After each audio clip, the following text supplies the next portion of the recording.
Friends మేమైతే వినాయకుడి దగ్గర పూజ స్టార్ట్ అయిపోతుందని చెప్పి పూజ దగ్గరికైతే వెళ్ళిపోయాం. వినాయకుడి ముందు గుంజీలు తీస్తారు కదా! అసలు ఎందుకు తీస్తారన్నది తెలుసా? ఎందుకు తీస్తారంటే ఒకరోజు విష్ణుమూర్తి వైకుంఠం నుంచి కైలాసానికి వెళ్తారన్నమాట. శివుడిని కలవడానికి వెళ్తారు. అప్పుడు శివుడిని కలిసి అలా కాసేపు మాట్లాడి ఇలా మాటల్లో మునిగిపోతారనమాట. లోకరామాయణం గురించి మాట్లాడుకుంటూ. ఆయన సుదర్శన చక్రం ఒక చోట పెడతారు. ఇక ఆ సంగతి కూడా మర్చిపోయి మాట్లాడుకుంటూ ఉంటారు.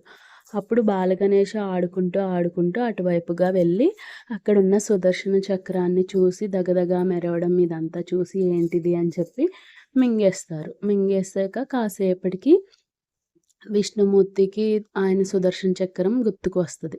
గుర్తుకు వచ్చి ఎతుక్కుంటూ ఉంటారు. ఏంటి వెతుకుతున్నారు అని చెప్పి బాలగణేష విష్ణుమూర్తిని అడుగుతారు. అడిగినప్పుడు సుదర్శన చక్రం గురించి వెతుకుతున్నాను నాయనా అని చెప్తారు. అప్పుడు అది నేను మింగేశాను అని చెప్పి అనగానే ఇవ్వమని ఎంత బతిమాలి బుచ్చికించినా బాలగణేష ఇవ్వరనమాట. ఇప్పుడు విష్ణుమూర్తి తన కుడి చేత్తో ఎడమ చెవిని, ఎడమ చేత్తో కుడి చేయిని పట్టుకుని గుంజీలు తీస్తారు.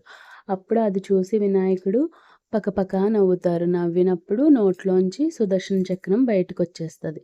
అప్పటినుంచి భక్తులు వినాయకుడి దగ్గర ఏదన్నా కోరికలు నెరవేరుతాయని చెప్పి వినాయకుడి ముందు గుంజీలు తీస్తారు. ఎందుకంటే విష్ణుమూర్తికి కావాల్సిన సుదర్శన చక్రం వచ్చింది కదా! గుంజీలు తీసినప్పుడు. ఓకే ఫ్రెండ్స్, ఈ వీడియో నచ్చినట్టయితే లైక్ చేసి ఛానల్‌ని సబ్స్క్రైబ్ చేసుకోండి.